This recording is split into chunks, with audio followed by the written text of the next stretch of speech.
ತಿಳ್ಕೊಂಡು ಬಹಳ ರೋಚಕವಾಗಿರ್ತಕ್ಕಂಥ ವಿಷಯ. ಇಂದ್ರದ್ಯುಮ್ನ ಅಂತ ರಾಜ ಆ ಗುಡಿಯನ್ನು ಕಟ್ಟಿಸಿದ್ದು ಇದೆಲ್ಲವನ್ನು ಮಾಡಿರ್ತಕ್ಕಂಥದ್ದು ಇಂದ್ರದ್ಯುಮ್ನ ಅಂತ. ಆ ಇಂದ್ರದ್ಯುಮ್ನ ರಾಜ ಆ ಗುಡಿಯನ್ನು ಅದೆಲ್ಲ ವ್ಯವಸ್ಥೆಯನ್ನೆಲ್ಲ ಸರಿಯಾಗಿ ಮಾಡಿದ ಮೇಲೆ ದೇವರಿಗೆ ಸಂತೋಷ ಆಯಿತು. ಏನಪ್ಪ ಏನು ಬೇಕು ನನಗೆ, ಏನು ಬೇಕು ನಾವೇನೋ ಕೇಳ್ತಿರ್ತೀವಿ. ಆದರೆ ವಿಚಿತ್ರವಾದ ಸಂಗತಿ ನೋಡೋ ಏನು ಕೇಳ್ಕೊಳ್ತಾರೆ ಸ್ವಾಮಿ ಈ ಥರ ಇದೆಲ್ಲ ಭಕ್ತರಿಗೆ ಇದೆಲ್ಲ ಅನುಕೂಲ ಆಗಬೇಕು, ಯಾವ ಥರದ ಅಡೆತಡೆಗಳು ಆಗೋದು ಬೇಡ.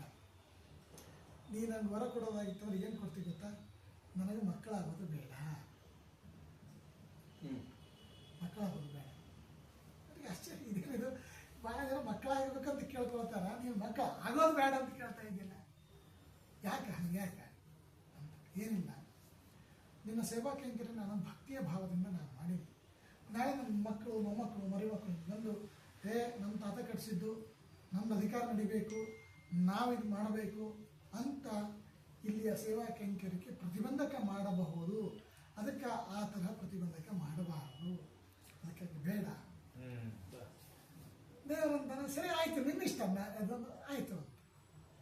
ಈ ಸಮಾಚಾರ ಹೆಂಡತಿ ಗೊತ್ತಾಯ್ತು. ಗಂಡಸರೇನೋ ಏನು ಬೇಕಾದ್ರೆ ಕೇಳ್ಕೊಬಾರ್ದು, ಆದರೆ ಕೆಲವೊಂದು ಹೆಂಗಸರಿಗೆ ಕೇಳಿದ್ರೆ ಕೇಳ್ಕೊಳಕ್ಕೆ ಹೋಗಬಾರ್ದು. ಆದರೆ ಹೆಂಡತಿಗೆ ಗೊತ್ತಾಗ್ತದೆ, ಗೊತ್ತು ಹಿಂಗೆ ಕೇಳ್ಕೊಂಡ್ರು ಅಂತ ಏನು ಮಾಡ್ತಾಳೆ. ಗಂಡನ ಜೊತೆಗೆ ತಿರುಗಿ ಮಾತಾಡೋ ಹಂಗಿಲ್ಲ, ಇವತ್ತಿನ ಕಾಲಲ್ಲ ಅವತ್ತಿನ ಕಾಲದಲ್ಲಿ. ಆದರೆ ಸ್ತ್ರೀಗೆ ಪರಿಪೂರ್ಣತೆ ಯಾವಾಗ ಬರ್ತದೆ, ಮಕ್ಕಳಾಗೋದ್ರಿಂದ. ಅದು ಗಂಡ ಆಗ್ಬೋದು, ಅದು ಹೆಣ್ಣಾಗ್ಬೋದು. ಪರಿಪೂರ್ಣತೆ ಅನ್ನೋದು ಮಕ್ಕಳು ಆದಮೇಲೆ ಬರ್ತದೆ. ಅದು ಏನಪ್ಪ ಇದು ಏನೋ ಅಂತ ಇತ್ಲಾಗ ಗಂಡನಿಗೆ ಕೇಳಲಿಕ್ಕೆ ಸಾಧ್ಯ ಇಲ್ಲ, ಅನ್ಲಿಕ್ಕೆ ಸಾಧ್ಯ ಇಲ್ಲ, ದೇವರನ್ನು ಬೈಲಿಕ್ಕೂ ಮನಸ್ಸು ಇಲ್ಲ. ಅಂದ್ರೆ ಆ ಥರ ಪರ್ಯವಸಾನ ಬರೀ ಅಳ್ತಾ ಇದ್ದಾಳೆ. ಏನಪ್ಪ ಸ್ವಾಮಿ, ಹಿಂಗೆ ನನಗೆ ಒಬ್ಬ ಸ್ತ್ರೀಗೆ ಮದುವೆ ಮಾಡ್ಕೊಳ್ಳೋದೇ ಇದ್ರ ಸಲುವಾಗಿ, ಮದುವೆ ಮಾಡ್ಕೊಳ್ಳೋದೇ ಸಂತಾನ ಸಲುವಾಗಿ. ಮತ್ತು ಇದು ನಿನ್ನ ವ್ಯಾಪಾರ. ಇದು ಈಗ ನನ್ನ ಗಂಡನೊಳಗೆ ಈ ಥರ ಮನಸ್ಸನ್ನು ಪ್ರೇರಣೆ ಮಾಡಿದವರು ನೀನೇ. ಈ ಪ್ರತಿಯೊಬ್ಬರಿಗೆ ಆದರೂ ಮಕ್ಕಳಿಗೆ, ಸಣ್ಣ ಮಕ್ಕಳಿಗೆ ಬೈತಾ ಊಟ ಮಾಡಿಸೋದಾಗಲಿ, ಇದು ಮಾಡೋದಾಗಲಿ, ಅದು ಬೈದರೂ ಕೂಡ ಅದರಲ್ಲಿ ಪ್ರೀತಿ ಅನ್ನೋದು ಇದ್ದೇ ಇರ್ತದೆ. ಅಂತ ನನಗೆ ಎಲ್ಲದರಿಂದ ವಂಚಿತ ಮಾಡಿಬಿಟ್ಟೇನೆ.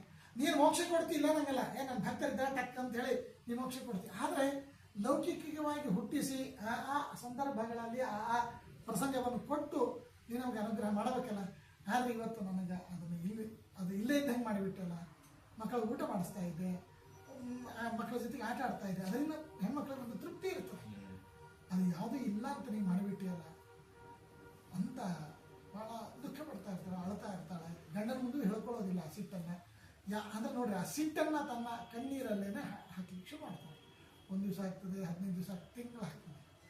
ನೋಡ್ರಿ, ಇವಳ ಭಕ್ತಿಯ ಭಾವ ಯಾರ ಮೇಲೂ ಯಾವ ಥರ ತೋರಿಸ್ದೇನೆ ಕೇವಲ ತನ್ನ ಅಳೋದ್ರಲ್ಲೇ ಇದು ಮಾಡೋದ್ರಿಂದ ಅವಳು ಅಳೋದ್ರಿಂದ ದೇವರಿಗೆ ಸಹನ ಆಗಲಿಲ್ಲ.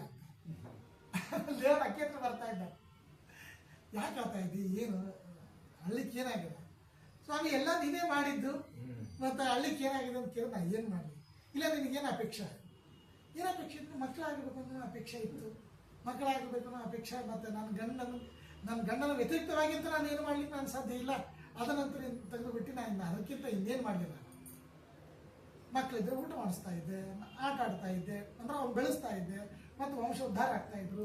ಈಗ ಹೇಳ್ಬೋದು ವಂಶೋದ್ಧಾರ ಅಂತಂದ್ರೆ ನಾನು ನಿಮ್ಗೆ ಅನುಗ್ರಹ ಮಾಡಿದ್ದೀನಿ, ವಂಶೋದ್ಧಾರ ಆಗಿದೆ ಅಂತ ಹೇಳ್ಬೋದಾಗಿತ್ತು. ಆದರೆ ಲೌಕಿಕವಾಗಿ ನಾನು ಈ ಭೋಗದಿಂದಂತೂ ನಾನು ವಂಚಿತಳಾದ ನಾನು ಅಂತ ಹೇಳಿದಾಗ ಏನು ಹೇಳ್ತಾನೆ ಗೊತ್ತಾ ದೇವರು, ಹಾಗಾದರೆ ನಿಮ್ಮ ವಂಶದ ಉದ್ಧಾರ ಆಗ್ತದೆ, ಒಳಗಿನ ಪ್ರಶ್ನೆ ಇಲ್ಲ. ಆಗ ನಿನಗೆ ಆ ಮಕ್ಕಳಂತೆ ಇದ್ದು ಊಟ ಮಾಡಿಸೋದಾಗಲಿ, ಅಥವಾ ಅವ್ರನ್ನ ಬೆಳೆಸೋದಂತಾಗಲಿ, ಅವ್ರ ಜೊತೆಗೆ ಪ್ರೀತಿಯ ಒಂದು ಸಂಭಾಷಣೆ ಅಂತಾಗಲಿ ಈ ಥರ ಮಾಡಬೇಕಾಗಿತ್ತಲ್ಲ, ಅದು ನೀನು ಪೂರ್ಣ ಮಾಡ್ತೀನಿ, ಏನು ವಿಚಾರ ಮಾಡ್ಲಿಕ್ಕೆ ಹೋಗಬೇಡ ಅಂತ. ಅಲ್ಲ, 3 ಜನ ಬರ್ತೀವಿ ನಾವು ಒಬ್ಬರೇ ಬರೋಂಗಿಲ್ಲ, ನಿಮ್ಮ ಮಕ್ಕಳಾಗೆ ನಾವು ಬರ್ತೀವಿ 3 ಜನ. ಅದು ಯಾರಂದ್ರೆ ಬಲಭದ್ರ, ಕೃಷ್ಣ, ಸುಭದ್ರ. ನಾವು ಬಂದು 9 ದಿವಸ ನಿನ್ನ ಹತ್ರ ಇರ್ತೀವಿ. ನೀ ಹೆಂಗೆ ಬೈತೀಯೋ, ಊಟ ಮಾಡಿಸ್ತೀಯೋ, ಉಪವಾಸ ಹಾಕ್ತೀಯೋ, ನೀ ಏನು ಮಾಡ್ತೀವಿ ನೀನು ಮಾಡಿ, 9 ದಿವಸ ನಿನ್ನ ಹತ್ರ ಇರ್ತೀವಿ. ಆವಾಗ ನಿನ್ನ ಅಪೇಕ್ಷೆಯನ್ನು ಪೂರ್ಣ ಮಾಡ್ಕೋ ಅನ್ನೋ ರೀತಿ ಒಳಗಡೆ ಹೇಳ್ತಾನೆ. ಇವತ್ತು ಅದೇನು 9 ದಿವಸ ರಥೋತ್ಸವ ಮಾಡ್ತಾರೆ ನೋಡಿ, ಅದೇನು ಪುರಿ ಜಗನ್ನಾಥದಿಂದ ಗುಂಡೀಚ ಅಂತ ಕರೀತಾರೆ. ಗುಂಡೀಚ ಅಂದರೆ ಅವಳ ಹೆಸರು. ಗುಂಡೀಚ ಅಂತಂದ್ರೆ ಅವಳು ರಾಣಿ. ಅಲ್ಲಿ ಇವತ್ತು ರಥೋತ್ಸವ, ಉಳುಕಿದ ಕಡೆ ಎಲ್ಲ ಕಡೆ ರಥೋತ್ಸವ ನೀವು ನೋಡಿದ್ದೀರಿ. ಹೆಂಗೆ ಮಾಡ್ತಾರೆ ರಥೋತ್ಸವ, ಈಗ ನಮ್ಮ ಮಠದಲ್ಲಿ ನಾವು ಮಾಡ್ತೀವಿ, ಹೆಂಗೆ ಮಾಡ್ತೀವಿ? ಅಲ್ಲ, ಹಾಗಲ್ಲ. ಉತ್ಸವ ವಿಗ್ರಹ ಮಾಡಿದ್ದೇವೆ, ಉತ್ಸವ ವಿಗ್ರಹ ತಂದು ಕೆಲಸ ಮಾಡ್ತೇವೆ. ಒಂದೇ ಒಂದು ಕಡೆ ಉತ್ಸವ ವಿಗ್ರಹ ಇಲ್ಲ, ಮೂಲ ವಿರಾಟೇ ಬರ್ತಾರೆ. ಅಲ್ಲಿ ಮೂಲ ಅಲ್ಲೇನು ಇರ್ತಾರೆ, ಅದೇ ದೇವರೇ ರಥದಲ್ಲಿ ಬರ್ತಾರೆ. ಅಲ್ಲಿ ಇದು ನೀವು ಎಲ್ಲಿ ಇಡೀ ಪ್ರಪಂಚದಲ್ಲಿ ಎಲ್ಲಿ ಇಲ್ಲ, ಎಲ್ಲಿ ಇಲ್ಲ. ಮೂಲ ವಿರಾಟೆ ಆ ರಥೋತ್ಸವದಲ್ಲಿ 9 ದಿವಸ ಅಲ್ಲಿಗೆ ಬರ್ತಾರೆ, ಮೂಲ ವಿರಾಟೆ.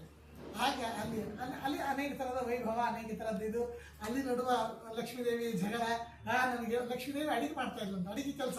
ಅದಕ್ಕಾಗಿ ಪೂರಿ ಜಗನ್ನಾಥದಲ್ಲಿ ಅಡಿಗೆ ಮನೆಯ ಚಿತ್ರ ಇರಿಯೋದು ಬಹಳ ಆಶ್ಚರ್ಯ. ಆ ಹುಲಿ ಮೇಲೆ ಇಡ್ತಾರೆ, ಒಂದ್ರ ಮೇಲೆ ಒಂದು 10 ಇಟ್ಟಿರ್ತಾರೆ. ವಿಚಿತ್ರ ಅಂದ್ರೆ ಮೇಲಿನ 10ನೇದು ಇಟ್ಟಿರ್ತಾರೆ, ಅದು ಆಗಿರ್ತದೆ. ಬಹಳ ವಿಚಿತ್ರವಾಗಿರ್ತಕ್ಕಂತಹ ಶಕ್ತಿ. ಅದೆಲ್ಲ ಅಡಿಗೆ ಮಾಡುವಂತಹದ್ದು ಲಕ್ಷ್ಮೀದೇವಿ ಕೆಲಸ. ಲಕ್ಷ್ಮೀದೇವಿಯಿಂದ ಆ ಶಕ್ತಿ ಕೊಟ್ಟಿರ್ತಾರೆ. ಇವರು ಈ ಥರ ರಥೋತ್ಸವಕ್ಕೆ ಹೋಗ್ಬೇಕಾದ್ರೆ ಲಕ್ಷ್ಮೀದೇವಿ ಹೇಳದೇನೆ ಬಂದು ಬಿಡ್ತಾರೆ. ಅಲ್ಲಿ ಭಾಳ ಸುಂದರವಾದ ಪ್ರಸಂಗದ ಬೇರೆ ಪ್ರಸಂಗದಲ್ಲಿ ನಾವು ಅದನ್ನು ವಿಚಾರ ಮಾಡೋಣ. ಈ ತರಹ ಅಲ್ಲಿ ಅದೇನು ಗುಂಡಿಚ ಅಂತದ ನೋಡಿ, ಗುಂಡಿಚ ಅಂತದ ನೋಡಿ. ಅಂದ್ರೆ 3 ಕಿಲೋಮೀಟರ್ ಹೆಚ್ಚು ಕಡಿಮೆ